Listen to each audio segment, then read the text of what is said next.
en relación a lo que son trastornos psicóticos, ansiedad y alteraciones de estado del ánimo. Es decir, nosotros en la clase anterior vimos todos los fármacos a nivel del sistema nervioso autónomo. Ahora nosotros vamos a ver fármacos que van a comprender el sistema nervioso central.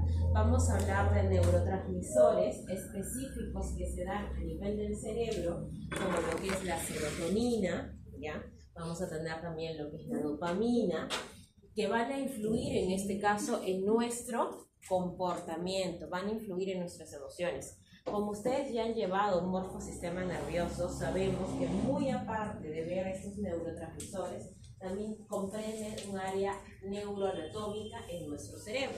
En este caso estamos hablando del famoso sistema límbico, con las estructuras, como se menciona, que lo van a conformar y van a tener que relacionarse con estos neurotransmisores y de igual manera con los fármacos que empleamos, porque estas patologías no solamente son, entre comillas, psicoterapias, sino también de uso farmacológico, ¿ya? Entonces van de la mano.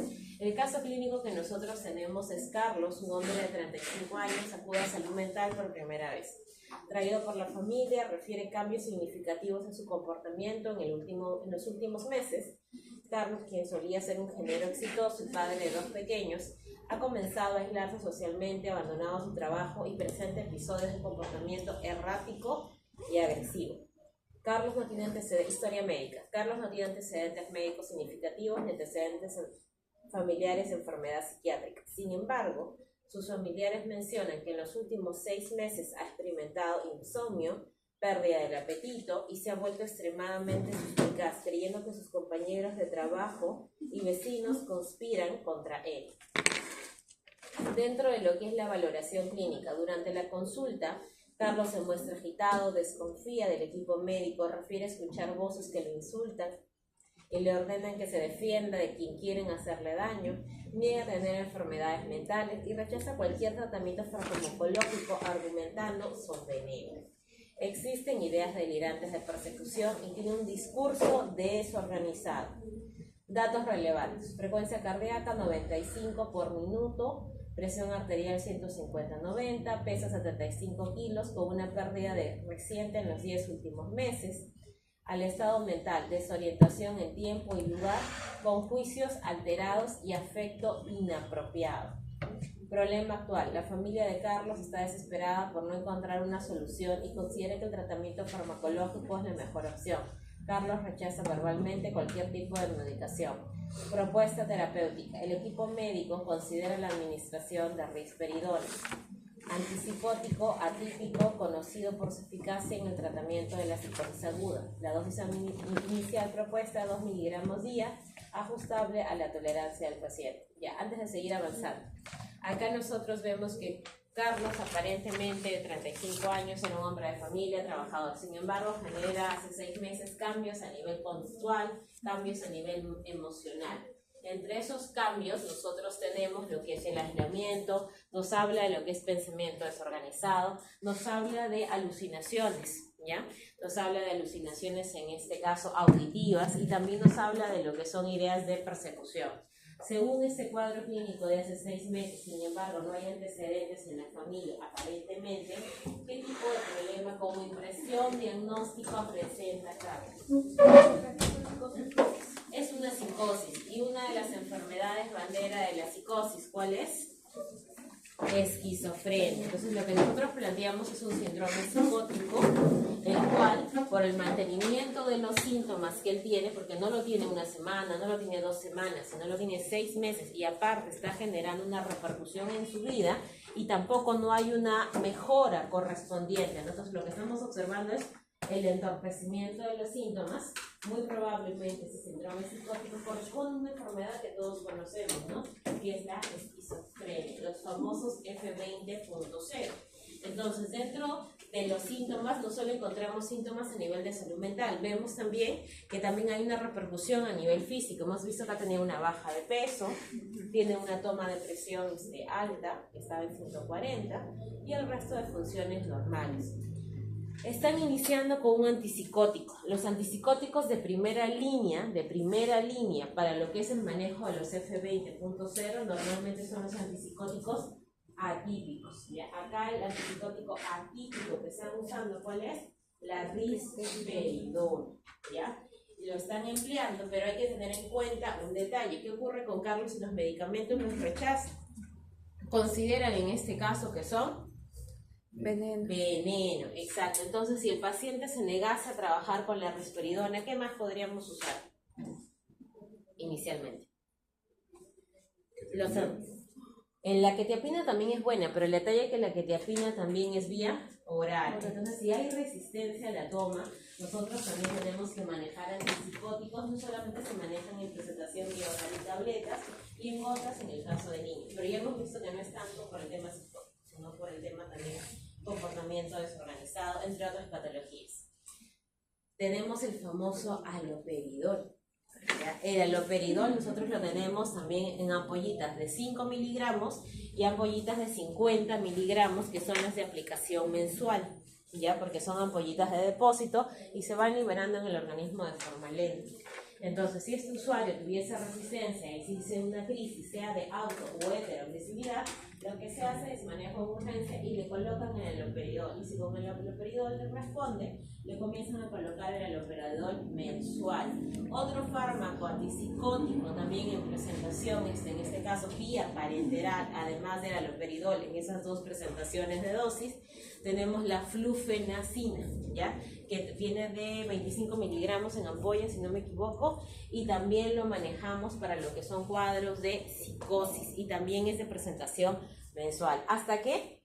Hasta que haya respuesta al tratamiento, hasta que en este caso Carlos entienda que tiene un problema y comience a tomar ¿qué? La famosa vía oral, la famosa vía oral, ¿ya? Entonces sí es importante conocer esos dos fármacos porque también lo vamos a ver en lo que es la clase. Y segundo, porque lo tenemos en petitorio de estado, ¿ok? Entonces eso también es otra ventaja.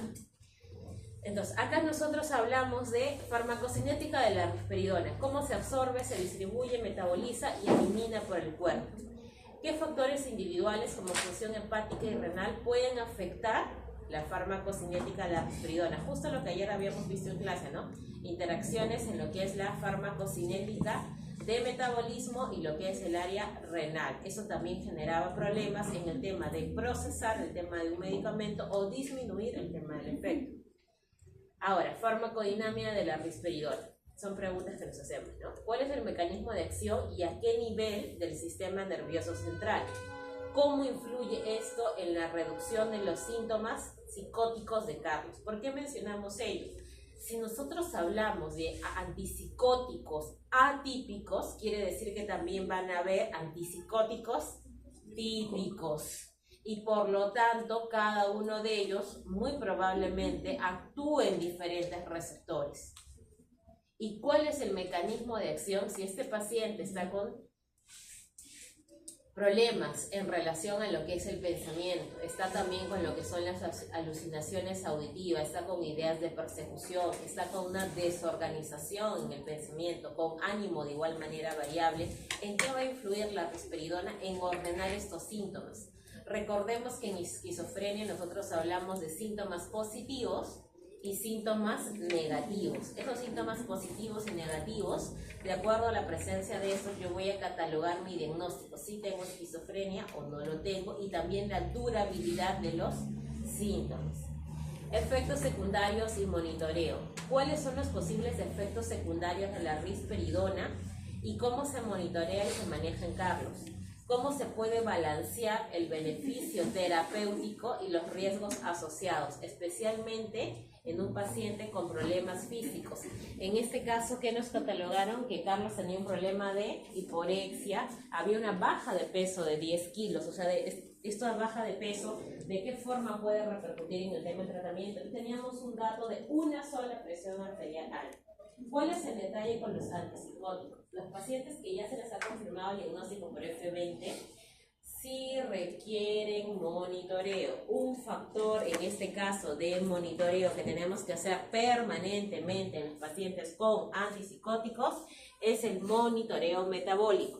¿En qué consiste el monitoreo metabólico? Yo le tengo que pedir a ese paciente sus pruebas de perfil lipídico y lo que son sus pruebas de glucosa. De igual manera, yo tengo que hacerle un monitoreo de peso, porque lamentablemente mis antipsicóticos me generan aumento de peso, aumento de lo que es el perfil lipídico y también valores en relación a hiperglicemia, ¿ya? Entonces, yo tengo que tener en cuenta esos 3 factores, porque si yo tengo un paciente F20 que inicia a los 20 años, ejemplo, su diagnóstico, al mínimo, al año, yo debería de tomarles estos exámenes de laboratorio y en cada consulta, sea trimestral, hacerle lo que es la toma de peso. Eso es como efectos adversos, como se dice, generales de los antipsicóticos, porque también tenemos otros, pero esos efectos adversos que tiene sí me aplica para un tema de monitoreo, porque si la risperidona me está generando mucho aumento en lo que es en relación al peso, por ejemplo, voy a tener que cambiarle de antipsicótico. Si me está generando valores muy altos, por ejemplo, otro antipsicótico que tenemos que es muy bueno, que también es de los atípicos, es la olanzapina. Pero nosotros en salud mental lo guardamos, la olanzapina de 10 miligramos en tableta, que también es de presentación solo vía oral, pero la olanzapina es mi reserva. Yo no uso de primera línea olanzapina. Aunque si hablamos nosotros de efectividad, deberíamos usar, pero ¿cuál es el problema de la olanzapina? Sus efectos adversos. Entre risperidona y olanzapina, el que te genera más aumento de peso y más cambios a nivel metabólico, lipídico y glucosa es la olanzapina. La olanzapina es el que más efecto metabólico te genera. Entonces, si yo voy a iniciar tempranamente con olanzapina, voy a exponerlo tempranamente a estos riesgos. Por eso inicio con risperidona. Si mi esquema con risperidona no me funciona, lo cambio a olanzapina, ¿ya? Y si yo quiero un antipsicótico ideal, porque habíamos visto nosotros en las clases anteriores que teníamos diversos medicamentos y que dependiendo del mecanismo de acción incluso podíamos manejar estos efectos adversos, minimizarlos, no eliminarlos al 100%, pero sí eliminarlos. ¿Cuál sería un antipsicótico ideal? El aripiprazol, que también viene en tabletas. ¿Cuál es el problema con ese medicamento? El costo, es caro. Entonces, los temas que nosotros vamos a desarrollar ahora van a ser aspectos generales de ¿qué? De patologías en salud mental. Porque si yo no identifico mi trastorno afectivo, sea ansioso, sea depresivo o un mixto, si yo no identifico que es un problema de síndrome psicótico, si yo no identifico un insomnio o hiperinsomnio, yo no voy a poder, como se dice, saber qué tipo de fármaco le voy a poder brindar. Bases fisiológicas, fisiopatología, targets farmacológicos, es decir, mecanismos de acción en relación a targets, donde se va a dar este proceso, líneas de tratamiento y fármaco. Entonces, aquí nosotros vamos a hablar de lo que es la clasificación, buenos días, de la clasificación de estos fármacos. Entonces, acá vamos a hablar de los fármacos que se usan para lo que es el manejo de patologías psiquiátricas. Los conocemos como psicofármacos o fármacos netamente psiquiátricos. Van a ser, en este caso, sustancias químicas que van a generar un efecto a nivel comportamiento, ¿ya? Y emociones. Entonces, con eso nosotros vamos a trabajar este gran grupo de problemas en salud mental, y es por eso que nosotros tenemos un petitorio en salud mental. En los centros de salud mental comunitarios, nosotros manejamos un listado de 27 fármacos para justamente trabajar este amplio baraje de patologías, ¿no? Donde actúan en el sistema nervioso central. La finalidad es mejorar, aliviar, disminuir estos síntomas psiquiátricos. ¿Con qué finalidad? La calidad de vida propiamente del paciente. Si el paciente organiza su pensamiento, si el paciente no está tan irritable, si el paciente no está hetero o autoagresivo debido a esas voces que le dicen, ¿no?, que lo están siguiendo, que lo están persiguiendo, el paciente va a estar más tranquilo y va a tolerar mejor el entorno social. Y dos, muy aparte de tolerar el entorno social, va a poder realizar actividades, ¿no? Porque ¿cuál es la funcionabilidad de un tratamiento? Que cada persona sea funcional. Por eso existen los tratamientos, ¿ya? Entonces, para que cada persona tenga los recursos necesarios de continuar con sus actividades que realice. Por eso nos pone el tema de calidad de vida y permitir una mejora, integración a nivel social y funcional. Los pacientes que vienen con nosotros en salud mental vienen por eso. Hasta un ansioso depresivo que también puede dejar un tema de trabajo viene por eso, ¿no? Para sentirse menos triste, menos ansioso, que el sobrepensamiento no le dificulte la concentración laboral. Tenemos en este caso 1, 2, 3, 4, 5. Acá nosotros tenemos 5 grupos o 5 clasificaciones. Acá lo clasifican como 3.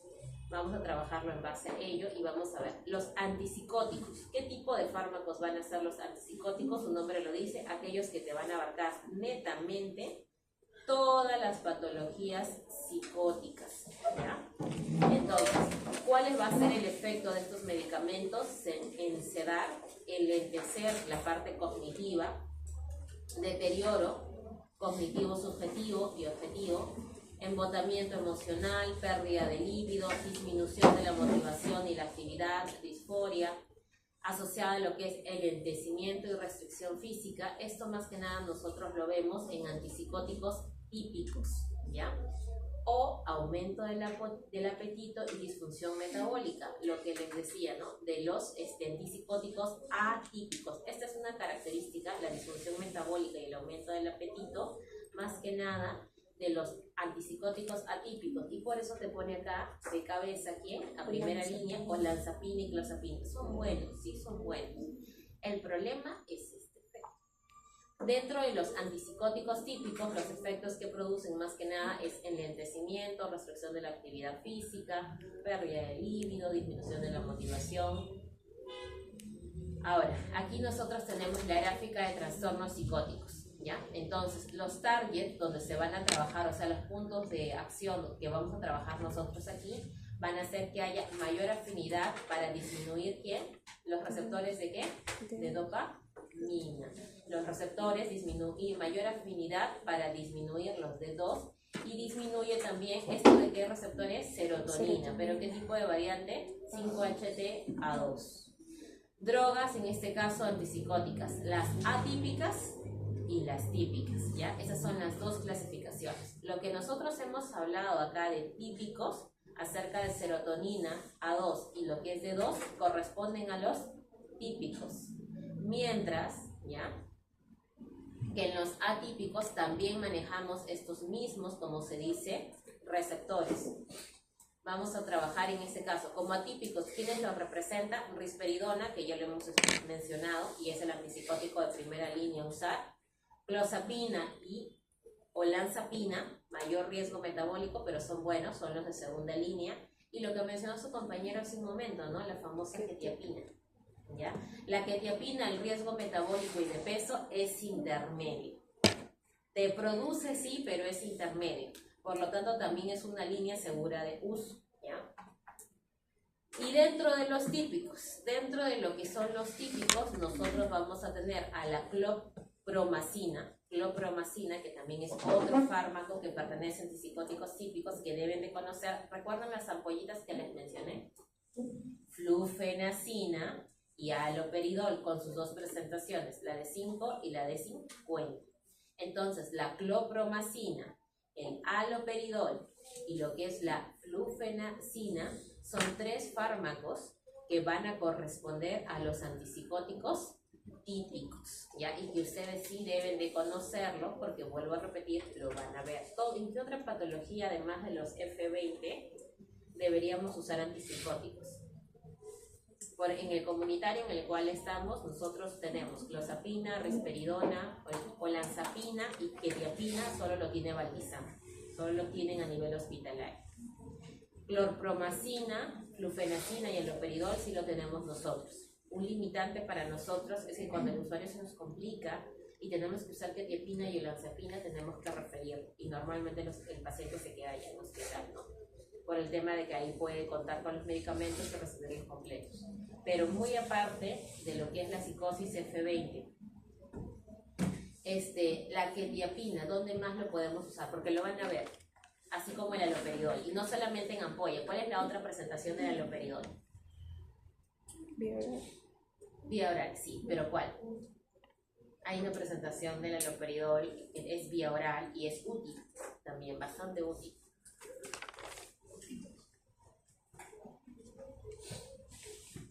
Gotas. El haloperidol en gotas, ¿ya?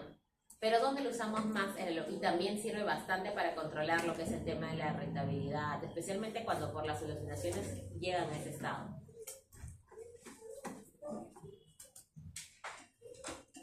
En la práctica de laboratorio, no sé si acá en la clase teórica lo toquemos, vamos a ver una patología que es demencia.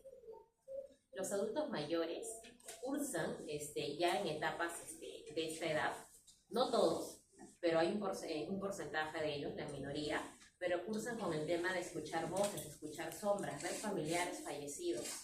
Esos son síntomas en relación a psicosis.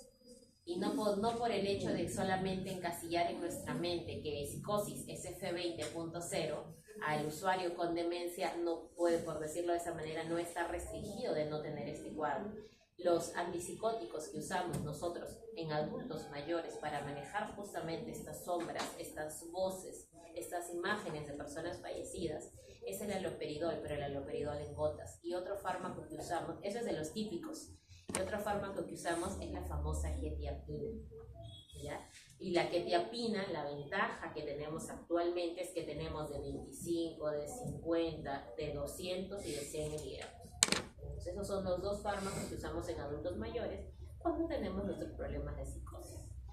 Segundo grupo, todo lo que en este caso hablamos de afecto, ¿no? Antidepresivos tricíclicos, antidepresivos inhibidores selectivos de la recaptación de serotonina. Dentro de los antidepresivos tricíclicos, ¿qué efectos van a haber? Sedación, deterioro cognitivo y disforia. Y dentro de los antidepresivos inhibidores selectivos de la recaptación de serotonina, somnolencia, letargia, embotellamiento emocional, pérdida de líbido, esos son los efectos que te pueden producir disforia. Entonces, ¿en qué patologías, y eso lo tenemos acá, vamos a hablar nosotros de estos famosos antidepresivos tricíclicos y de estos IRS? Vamos a hablarlas en patologías netamente de ansiedad y depresión. Ansiedad y depresión con todas sus variantes, que son un montón de ansiedad generalizada, ataque de pánico, agorafobia, trastorno obsesivo, todas sus variantes, igual que depresión, depresión moderada, depresión grave con síntomas psicóticos, sin síntomas psicóticos, depresión recurrente, distimia, entre otros, ¿ya? O el factor mixto, ¿no? Que es el F41.2. Entonces, dentro de lo que son los medicamentos antidepresivos, nosotros tenemos una subclasificación. Aquí nosotros los selectivos en relación a serotonina, los selectivos en relación a serotonina tenemos a fluoxetina, usamos, sí tenemos. Paroxetina también tenemos, especialmente a nivel hospitalario. Escitalopram de manera privada. Sertralina, citalopram. Entonces, lamentablemente en el caso de los IR selectivos sí necesito conocer de fluoxetina, paroxetina, escitalopram, sertralina y citalopram, porque estos 5 fármacos sí los tengo para lo que es el tema de uso. El Estado está viendo adquirir para el petitorio de Estado el escitalopram, porque te genera menor riesgos en relación a efectos adversos. El detalle es el tema del costo. Entonces esperemos el próximo año con el requerimiento que se ha hecho que podamos adquirirlo y lo contemos tanto a nivel hospital como mentales. Los 5 que están ahí. Sí, los 6 son los más relevantes. No, de estos 6, los 5 son los que más usamos. Okay. Menos la fluvoxamina. No, eso. De estos, en este caso 5, fluoxetina, paroxetina, sertralina, nosotros lo tenemos tanto en petitorio de Estado. Y escitalopram y citalopram los tenemos en uso en lo que es la parte privada. Pero los 5 los van a encontrar sí o sí en realidad nacional. Por eso es que tienen que conocer. Mecanismos en este caso de acción van a actuar justamente inhibiendo esta recaptación de ¿quién? De la serotonina, ¿no? Y vamos a tener también efectos adversos, sí, vamos a tener efectos adversos y acá nos cataloga efectos adversos oculares, ya lo que mencionamos como se dice acá. Decrece lo que es la acomodación y visión borrosa, lo vamos a ver más que nada con ¿quién? Con lo que es la paroxetina, midriasis y lo que es la sequedad en el ojo. Ahora, tenemos otros inhibidores. ¿De qué recaptación? Aquí ya no solamente yo hablo de serotonina, sino yo hablo de serotonina ¿con quién? Con noradrenalina. Hablo de 2. Serotonina y noradrenalina inhibimos lo que es la recaptación. ¿Quiénes lo representan? Duloxetina, venlafaxina, si nosotros de igual manera tenemos que conocerlo porque sí se usa, ¿ya? Duloxetina y venlafaxina. De igual manera, su mecanismo de acción es inhibir la recaptación de serotonina y noradrenalina. Dentro de los efectos oculares adversos, midriasis de igual manera, ¿no? Ahora, dentro de los antidepresivos tricíclicos, ¿ya? Dentro de los antidepresivos tricíclicos, ¿quién está? La amitriptilina. La amitriptilina, que también la tengo que conocer porque también la tengo. Y la clomipramina, también lo tenemos. Clomipramine y la amitriptilina. La amitriptilina, ¿en qué otras patologías las usamos? Además de trastornos afectivos. ¿Dolores? Migraña. Es profiláctico para lo que es el tema de migrañas. ¿Y dónde más? Y de cefaleas crónicas. ¿Ya? De cefaleas crónicas. Segundo, tercero, cuarto y quinto, ¿a qué se refiere? ¿Cuáles son los fármacos de primera línea de trastornos afectivos? Fluoxetina. Justo, el grupo 1. ¿Cuáles son los fármacos de segunda línea para trastornos afectivos? Los que ustedes observan acá, del 2 al 5. No van a observar una receta que inicie con amitriptilina, por ejemplo, en un trastorno afectivo. Lo que van a observar es cualquiera de los 5 que les he mencionado. Y si por X motivo no hubiese una buena respuesta, recién hablaríamos de cambiarlo por los de las líneas de 2 para abajo, ¿ya? Por eso es que justamente primero está este grupo. En este caso, ¿de qué va a trabajar cuál es el mecanismo de acción de estos antidepresivos tricíclicos? Inhibir de igual manera la recaptación de serotonina y lo que es noradrenalina, pero ¿qué efecto adicional vamos a tener? Actúa en qué receptores de histamina, H1 y H2, y en los anticolinérgicos. Entonces, tricíclicos. No solamente hablo de serotonina, noradrenalina, histamina, receptores H1, H2 y los anticolinérgicos. Efectos de igual manera, a nivel ocular se queda de lo que es el ojo, disminución de lo que es la acomodación, visión borrosa y midriasis. Los inhibidores de la monoaminoxidasa, que también ya lo hemos mencionado en las clases de teoría anterior. El selegeline. ¿El selegeline qué era? Haciendo un repaso. Simpático mimético. Vía Indirecto. Bien, esto era. Selegeline, simpático mimético, vía indirecta. Y ahí el motivo, ¿por qué no? Que son los efectos adversos, tenemos lo que es el tema de midriasis. De este inhibidor de la monoaminoxidasa nos quedamos solamente con selegeline, ¿ya? Y por eso acá que te pone uso raro, raramente se usa, ¿no? Un antidepresivo de inhibidor de estadio, pero lo usamos raramente. Finalmente, los antidepresivos atípicos. Antidepresivos atípicos también ustedes lo han escuchado y lo hemos visto en la clase.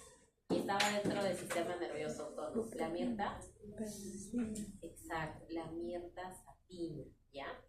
Y dentro de lo que es la mirtazapina, ¿cuál es el mecanismo de acción? Estos van a inhibir lo que es la recaptación de dopamina, modulan lo que es la recaptación de serotonina, y aparte de serotonina y dopamina, por eso son atípicos, donde más también van a trabajar en receptores alfa-1 adrenérgicos y receptores H1 adrenérgicos.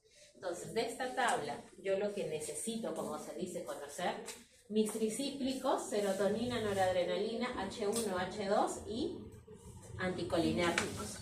Antidepresivos atípicos, ¿con quién me quedo? Con la mirtazapina. Vuelvo a repetir, dopamina, serotonina, H1 y alfa-1, ¿ya? Efectos adversos oculares, raro, pero hay que tener en cuenta la retinopatía y lo que es midriasis. Entonces, en resumen, ¿qué es lo que yo le debo de preguntar a mi paciente con trastorno afectivo? Sea que use grupo 1, 2, 3, 4, 5, más de 3 meses, porque ¿cuánto es el tiempo para atrás? Por ejemplo, hemos hablado de antipsicóticos. Hemos visto que trabajan 2 receptores, en los de dopamina, los D2 y los 5-HT-A2, ¿ya? En esos 2 receptores. La pregunta, y habíamos visto que más que nada hay que hacer 2 tipos de monitoreo. Uno, en relación a peso y función metabólica, y el segundo monitoreo es en relación a lo que es movimiento. ¿Por qué movimiento? Porque los antipsicóticos de tipo típico, ¿qué es lo que te van a producir? Lo que son las rigideces musculares, ¿ya? Efectos en este caso a nivel motor. Eso es una característica propiamente de los típicos, ¿ok? Por eso cuando ustedes usen el haloperidol en gotas, especialmente los adultos mayores, y escuchen que el familiar, porque nos ha pasado, tenemos una usuaria que estaba con 5 gotas de haloperidol en la mañana y 25 en la noche, porque realmente no dormía, estaba irritable, pegaba a todo el mundo. Entonces se le indicó esa prescripción con evaluación conjunta de psiquiatría. A los 2 meses de continuar con esto, la hija reporta que la señora tenía limitación en lo que es el movimiento de extremidades, se ponía muy, muy rígida. Como era una adulta mayor de 88 años, hicimos la visita domiciliaria y sí, literalmente se evaluó esa rigidez. ¿Qué se hizo? De esas 25 gotas, se le fue bajando de 5 en 5 hasta llegar a la dosis de 15. Actualmente moviliza ambas extremidades sin dificultades. Entonces yo necesito conocer ese efecto, sí, porque si no los familiares se asustan. Y también porque el familiar al darme esa información, yo sé que tengo que modular esa dosis, ¿ya? Entonces lo mismo va a ocurrir con estas patologías son de uso permanente. Por eso yo hablo acá a nivel de antipsicóticos de monitoreo. ¿Cómo sé que está ganando peso? Pesando. ¿Cómo sé que puede aumentarle el colesterol, el LDL? Tomándole una prueba. Y no le voy a tomar cada mes, ¿no? Al menos cada 6 meses o mínimo una vez al año. Comparar mi valor de base con mi valor posterior. En el caso de trastornos afectivos, estas patologías de ansiedad, depresión, distimia, etc., ¿el tratamiento de cuánto es? Mínimo 6 meses, máximo 1 año, ¿ya? Mínimo 6 meses, máximo 1 año. Hay algunos que lo toman ya prácticamente y les encanta usar sertralina, fluoxetina, 2 tabletas y piensan que con eso van a mejorar. No es así, pero bueno. Entonces, si yo voy a usar mínimo 6 meses y máximo 1 año, yo necesito saber efectos adversos oculares. En resumen, ¿cuáles eran? Visión borrosa y lo que era sequedad ocular y midriasis. De estos efectos, ¿cuáles me interesan? Y retinopatía que te catalogaba como raro. Entonces, de estos efectos, si yo tengo una usuaria, por ejemplo, que me está usando ya más de 6 meses estos medicamentos, porque hay algunos usuarios que prácticamente se enganchan mucho al medicamento, se mentalizan que tomando el medicamento, sí o sí eso le va a bajar su crisis. Y pasa, porque tenemos usuarios que toman más de 3 años, 2 tercios de sertralina.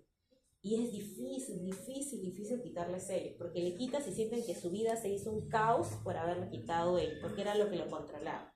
Entonces, ¿qué es lo que tienes que hacer? Preguntar esto. ¿Tiene problemas en la visión? ¿Tiene visión borrosa? En este caso, o sea, siente que le pica, le arde, le quema la vista. ¿Para qué? Para evaluar el tema de sequedad ocular. Y si presenta esas molestias, que por ejemplo, si hay sequedad ocular, ¿con qué podemos manejarlo? Gotitas. Con gotitas, ajá. Y habíamos visto también en la clase anterior gotitas que nos ayudaban, o usando simplemente lubricante ocular, ¿no? Lágrimas artificiales, las famosas lágrimas de promelosa. Y en el caso de visión borrosa, ahí sí es distinto, ¿no? ¿Ya? Porque ahí tendríamos problemas a nivel de lo que mencionaban, de lo que es la acomodación. O sea, ahí sí tendríamos que hacer una toma de medida y evaluar el tema de modificar dosis, ¿ok? Tendríamos que preguntarnos, primero que nada, ¿con cuánto está? Porque con una tableta difícilmente vamos a tener estos efectos, pero si aumentamos el tema de las tabletas o aumentamos el tema del tiempo, mayor exposición, sí podríamos generar. Y en el caso de retinopatía, ya tenemos a un usuario, así como las que te comento del comunitario, que está usando más de 3 años la sertralina. Ameritaría, como se dice, al menos que la vaya a ver el oftalmólogo una vez, ¿no? ¿Para qué? Para hacerle un fondo de ojo. Esta es la parte que nosotros vamos a evaluar. Ustedes en su examen parcial tienen 3 casos clínicos con 3 fármacos. Es válido colocar dentro de lo que son los fármacos que el monitoreo. Porque hay fármacos que sí va a aplicar monitoreo y hay fármacos no. ¿Para el paracetamol hay monitoreo? No. Para los antibióticos, poco. Entonces no, salvo algunos, ¿no? Como por ejemplo los antibióticos que usamos para... Y lo van a exponer en el seminario, TBC. ¿Por qué? ¿Por qué los antibióticos de TBC sí son monitoreados? Que viajen la proteína que los sigue circulando. Muy aparte de ahí, porque los usamos ¿cuánto tiempo? 6 meses. Exacto. ¿Y usamos cuántos fármacos? Más de 2, ¿no? Y diario. ¿Amerita un monitoreo? Totalmente. Entonces, igual, pues, ¿no? Estos fármacos del sistema nervioso central, lamentablemente, sí van a usarse, como se dice, como monitoreo. ya por el tiempo de uso. Para cerrar el tema, finalmente vamos a hablar de litio y de benzodiazepinas. El litio, ¿qué tipo de patología representa? Los famosos trastornos bipolares, ¿no? Diagnosticar un bipolar tienes que tener bastante experiencia y como se dice, ¿no? Ojo clínico, porque sí son casitos bien curiosos. Sacarlos es bien complicado, identificarlos. Entonces, ahí tenemos litio, se utiliza para los trastornos bipolar y manía. ¿Cuáles eran los dos estados que nosotros teníamos en el bipolar? El manía, en el que quiere hacer todo, está hiper, durante toda una semana, quiere estudiar las 16 semanas y está apto para dar examen el día domingo, y jura que sí lo prueba. Y el otro estado, que es el de la hipomanía, ¿no? El estado depresivo, el de la hipomanía, depresión, no, ya siente Después que, del examen. Sí, entonces, así como esa semana se hiperactivó, que sí, lo leyó todo en la siguiente semana. No quiere salir de casa, no quiere nada. Y lo ven, y nosotros observamos esos cambios en una misma persona, en un periodo de tiempo, podemos ver ese patrón. Por eso digo que es bien curioso, porque al inicio podemos pensar que es una ansiedad o un mixto depresivo, pero a medida que vamos conociendo al paciente nos damos cuenta que no. Entonces, dentro de lo que es el litio, los efectos, sedación, pérdida de interés, deterioro cognitivo, benzodiazepinas. Es otro fármaco que nosotros usamos de la mano, especialmente para qué trastornos ansiosos, ¿ya? Entonces, ahí las benzodiazepinas, efectos de sedación, relajamiento físico, mental. Acá tenemos nosotros nuestra gráfica, ¿no? Y justo calza totalmente, ¿no? El trastorno bipolar y de manía, en su estado basal normal, hipomanía, manía, depresión. Comienza, como se dice, a activarse, se activa mucho más, ¿ya? Se activa mucho más, nuevamente se baja lo que es la etapa depresiva, vuelve a subir, como se dice, no, esta vez lo voy a volver a hacer bien, y nuevamente sube. Son unos estados variantes en relación a sus emociones, y no solo emociones, comportamientos, ¿ya? Entonces acá nosotros tenemos el litio. ¿Y cuándo usamos el litio? En episodios activos de manía o episodios mixtos. Es la primera línea de acción para el manejo de lo que es el episodio depresivo, ¿no? ¿En quiénes? En los usuarios con trastorno bipolar. ¿Podemos usar el litio como monoterapia?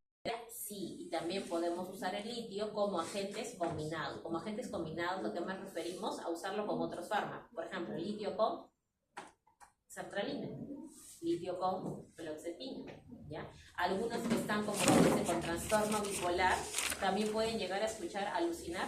Sí, también, se podría agregarle litio más un antipsicótico, también, por eso es que acá te ponen, ¿no? O bien lo usamos como terapia o como monoterapia, o bien lo usamos con otros agentes. Bien. Pero si le damos con fluoxetina, ¿no podría dar un switch maníaco en esos casos? Claro, por eso justamente tenemos que ver en qué momento dar. No podemos mezclar, como se dice, por mezclar. Por eso decimos, primera línea de acción en los pacientes con bipolaridad es el litio. Ahora, el litio, ¿podemos agregarle otros medicamentos? Sí, podemos agregarle otros medicamentos, pero ¿quién me va a definir eso? El estado clínico del paciente. Eso es lo que me va a definir.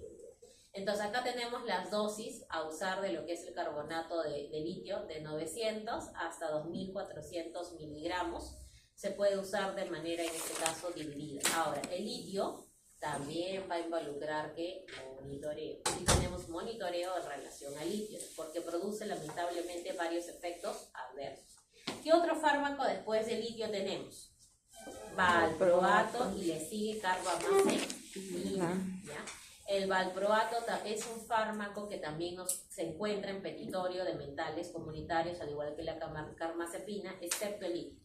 El litio lo encuentras a nivel hospitalario, ¿ya? Valproato, en este caso, ¿uso para qué? También, ¿no? Para lo que son los episodios mixtos, episodios de manía. Primera línea, de igual manera, para lo que es la depresión aguda. Y nos dice que también primera línea para los episodios de manía, y episodios mixtos. Y tercera línea, fármaco de tercera línea para lo que son episodios de depresión aguda. El valproato, de igual manera, ¿puedo usarlo combinado con otros fármacos? También puedo usarlo combinado con otros fármacos. ¿Cuál es el problema del valproato de sodio? Se puede tomar cada 24 y máximo cada 8. Y vienen en dosis de 500 miligramos tableta. ¿Cuál es el problema? Y también lo tenemos en presentación en jarabe. ¿Por qué lo tenemos en presentación en jarabe? Porque los niños también pueden tomarlo, al igual que la risperidona, pero cuadros específicos. ¿Cuál es el problema con el valproato? Para la administración. ¿Cuál es? ¿Cuál es? Viene en presentación de cápsulas con centro líquido. Por lo tanto, en el caso del valproato yo hablo de dosis completas, o hablo de una tableta o hablo de 2 tabletas. Ya, a eso me refiero, tengan bastante en cuenta ello. ¿Por qué? Porque no puedo partir, porque estoy hablando de una cápsula blanda con centro líquido. Voy a dar una dosis insuficiente si es que hablo de media tableta o una tableta y media. En todo caso, ¿qué tipo de vía tendría que usar? La de solución oral. ¿Ya? Carbamazepina, valproato y carbamazepina también son fármacos para lo que es el manejo de bipolaridad, pero lo empleamos de manera, como se dice, secundaria. Carbamazepina de igual manera, primera línea para lo que son episodios mixtos, episodios de manía aguda, y tercera línea, al igual que el valproato, para lo que es depresión aguda. De igual manera, estos 3 fármacos podemos usarlo o solos o también con uso combinado. En el caso de la carbamazepina, lo usamos en dosis también de 200 miligramos hasta 1600 miligramos. ¿Ya? La presentación de igual manera podemos usarlo 24 o cada 8 horas. Esta dosis de acá, de 2400, 3000 y 1600, es la dosis máxima a usar de ese fármaco. No deberíamos excedernos de esa dosis. ¿Qué otra patología usamos carbamazepina?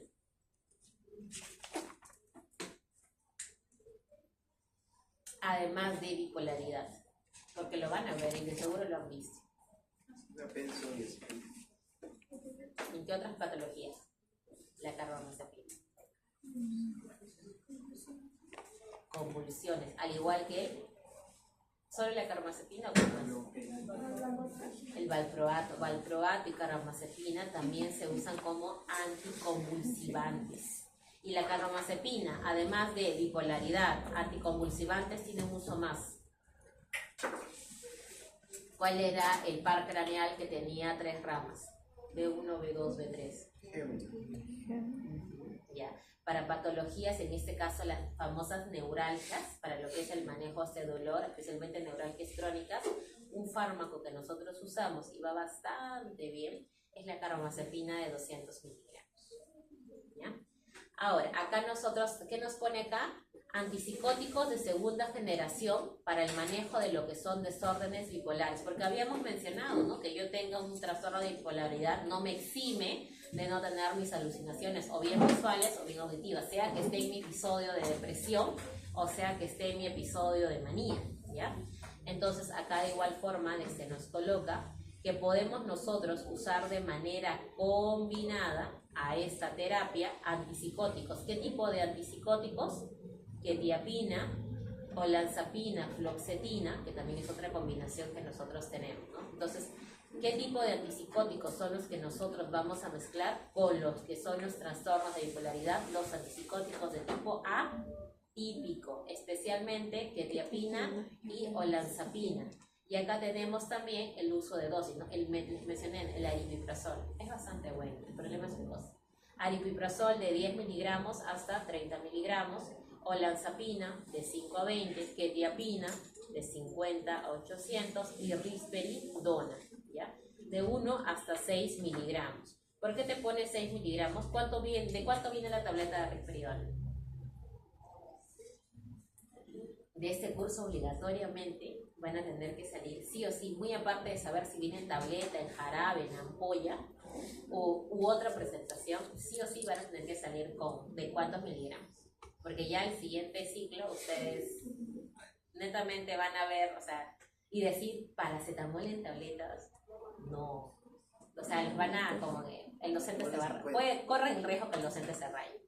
Entonces no, entonces igual nos están rotando psiquiatría, digamos, es como que digamos, ¿no? ¿Qué usamos? Un antipsicótico aquí. La pregunta es ¿cuál? Porque hay un montón de antípicos. Miren la lista de los atípicos. Un inhibidor de la serotonina. O sea, ¿qué usamos? Un inhibidor, pero ¿cuál, no? O que digamos sertralina, pero la sertralina, ¿de cuánto, no? La risperidona viene de 2 miligramos. ¿Y por qué te pone 6? Porque quiere decir que máximo le podemos dar en este caso 3 al día.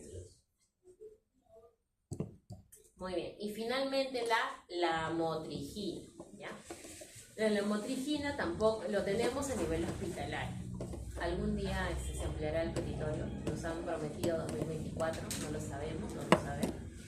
Episodios, como se dice, mixtos, episodios agudos de manía, es nuestra tercera línea de uso, lo que es la lamotrigina, ¿ok? La lamotrigina es la tercera línea de uso para episodios mixtos y de manía. Y de igual manera es la lamotrigina primera línea de uso como depresión aguda, solamente hablando de trastorno de bipolaridad. Se puede usar la lamotrigina o como monoterapia, vuelvo a repetir, o también combinada con litio. Por eso les decía las combinaciones, ¿no? Puedo usar mi litio con lamotrigina, porque el litio, en este caso, sí es la primera línea para episodios de manía y episodios mixtos, mientras que la lamotrigina es de tercera línea. Pero ¿cuál es primera línea? De los episodios depresivos. Litio y lamotrigina sí se pueden mezclar, o también lo puedo utilizar con ¿qué otros fármacos de lamotrigina?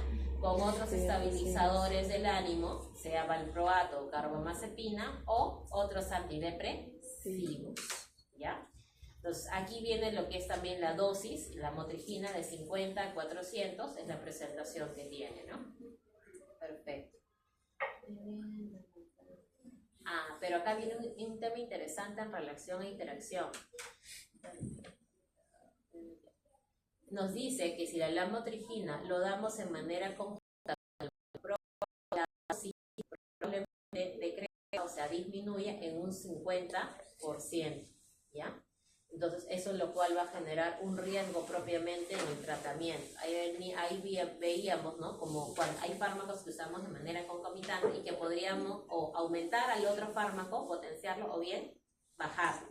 Entonces, la lamotrigina y valproato de sodio, ¿deberíamos de mezclarlos bajo esta premisa, bajo esta información teórica? No, porque hemos visto que genera una disminución del 50% de esto. Y entonces, hasta acá, trastorno de bipolaridad y manía. Luego, ¿qué más tenemos? Ansiedad, los famosos ansiolíticos, ¿no? Dentro de los ansiolíticos, nosotros vamos a usar los que son de efecto sedante, los hipnóticos, ¿ya? Aquí quienes están las famosas benzodiazepinas. Dentro de las benzodiazepinas, quienes tenemos al diazepam, al lorazepam, ¿ya? También nosotros tenemos algunos barbitúricos, ¿ya? Y este de aquí, los ciclopirrolones, ¿ya? Los ciclopirrolones, quienes van a destacar de acá, y sí lo tenemos, el famoso el solpidem de 10 miligramos, que es un buen inductor en relación al sueño. Debo de conocer dentro de sedantes hipnóticos a las benzodiazepinas, diazepam, lorazepam, clonazepam, alprazolam, ¿ya? Son 4 fármacos. Dentro de lo que son barbitúricos y lo que son las ciclopirroles, que ahí estamos con quién, con el solpidem, ¿ya? Más que nada ellos. ¿Dónde van a actuar estos sedantes e hipnóticos? Facilitan la transmisión de quién? Del GABA, ¿ya? Facilitan la transmisión del GABA. Ahora, dentro de otros fármacos que van a actuar a nivel de la ansiedad, pero estos son como líneas secundarias para abajo, ese nombre ya lo han visto, por eso les decía, esa es la ventaja de ser inespecífico, ¿no? No selectivo. Exacto. Exacto. Pero ustedes lo van a encontrar como una receta, en una receta de trastorno de ansiedad como primera línea. No, lo usan de manera, como se dice, muy secundaria. El propanolol, que ya lo han escuchado y lo han visto en la clase anterior, ¿y a qué grupo farmacológico pertenece? A los beta bloqueantes, en este caso a los simpático-líticos. Y acá te dice, ¿cuál es su mecanismo de acción? Beta bloqueantes periféricos, justamente porque es no específico, ¿ya? Incluso te pone algunos antihistamínicos, ¿no? Como clorfenamina, ¿ya? Pero igual sabemos que no, es totalmente bajo para que nos haga efecto. Y esto de aquí que sí lo hemos visto, drogas antidepresivas, antidepresivos tricíclicos, la mitriptilina, ¿ya? Dentro de los selectivos, ya lo hemos visto, fluoxetina, paroxetina, y los inhibidores de la monoaminoxidasa, que aquí quien estaba, el CLG-LIN. Para que puedan repasar, la mitriptilina, ¿dónde hacía efecto? H1, H2, noradrenalina y serotonina. Muy bien. Para cerrar, estamos viendo varios fármacos con sus mecanismos de acción, con sus presentaciones. Estas diapositivas son las de la lámina 10, 11, 12. ¿Ya? Entonces, podemos preguntar, ejemplo, en la evaluación, benzodiazepina, ¿cuál es su mecanismo de acción? Mencionen dos de ellas. Sí, ¿ya? Porque sí lo hemos visto. De igual manera, ¿cuáles son los fármacos de primera línea para lo que es el trastorno de bipolaridad? Pues ahí tenemos que nosotros ese litio es el de primera línea. ¿Cuáles son los fármacos de tercera línea para lo que es el trastorno de bipolaridad? Valproato, carbamazepina, lamotrigina. ¿Ya? Efectos adversos. Hay varias preguntas que pueden salir de ahí. Para terminar, insomnio. ¿Qué usamos para los problemas, en este caso de sueño, en este caso en insomnio, cuando hay dificultad de los famosos hipnóticos? Entonces vamos a usar acá las famosas benzodiazepinas, pero ¿de qué tipo? Hipnóticas. Aquí tenemos el diazepam y lo que es el alprazolam. Cuando les comenté ese caso de esa usuaria que tiene un problema de dependencia al clonazepam de 2 miligramos, que se toma hasta 3 por día, lo que se hace es la conversión, como se dice, por diazepam, porque su efecto es mucho mayor, por decirlo así, para poder retirando, ¿no? Trabajando en ello. Ahora, dentro de lo que son los no benzodiazepínicos, porque dentro de hipnóticos vamos a clasificar benzodiazepinas y no benzodiazepínicos. Dentro de los no benzodiazepínicos está ¿quién? El solpidem, ¿ya? Y el solpidem sí debo yo de conocer, ¿ok? Ahora, dentro de lo que son benzodiazepínicos tenemos los de efecto también anticonvulsivante. Dentro de los de efecto anticonvulsivante está el diazepam y el clonazepam. Y dentro de los benzodiazepínicos que se usan para lo que es la ansiedad también está el diazepam, alprazolam y lorazepam. Nosotros vemos que cuando hablamos de hipnóticos, no solamente nosotros en hipnóticos trabajamos las benzodiazepinas como factor sueño, sino también se usan como anticonvulsivantes y para el manejo de ansiedad. Era como lo que hablamos del valproato y la carbamazepina, que el efecto no es solamente bipolaridad, también podemos usarlo para el manejo de convulsiones. Ahora, dentro de las no benzodiazepinas sí mencionamos al solpidem y mencionamos el tercer grupo, que era el de los barbitúricos. Dentro de los barbitúricos se diferencian en 3 grupos: los de acción, en este caso corta, los de acción ultracorta y los de acción larga, ¿ya?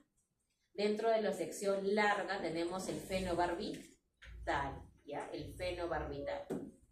Y dentro de lo que es la acción corta, de igual manera el fenobarbital como barbitúrico representante de insomnio y los hipnóticos. Esos son los 2 fármacos que debemos de conocer. Finalmente, demencia y Alzheimer. La patología que les comenté que también en este caso se va a dar a partir de todo el grupo poblacional de adultos mayores y puede ir o no de la mano con cuadros de psicosis. En el caso de lo que son estas drogas que estamos usando para el área de demencia, tenemos 2 grupos farmacológicos: los antagonistas de la MDMA y los inhibidores de la colinesterasa. Dentro de los inhibidores de la colinesterasa tenemos el rivaroxaban y dentro de los antagonistas del NMDA está la memantina. ¿Qué hace la memantina? Aumenta la excitabilidad por el glutamato. Estos de aquí, que es demencia, lo vamos a ver ¿dónde? En la práctica de laboratorio. En práctica de laboratorio vamos a trabajar 2 patologías, una que es demencia y la otra, si no me equivoco, creo que es Parkinson. Parkinson, si no me equivoco, es la que vamos a trabajar. A ver. Y ahí vamos a hablar de memantina y de ristan.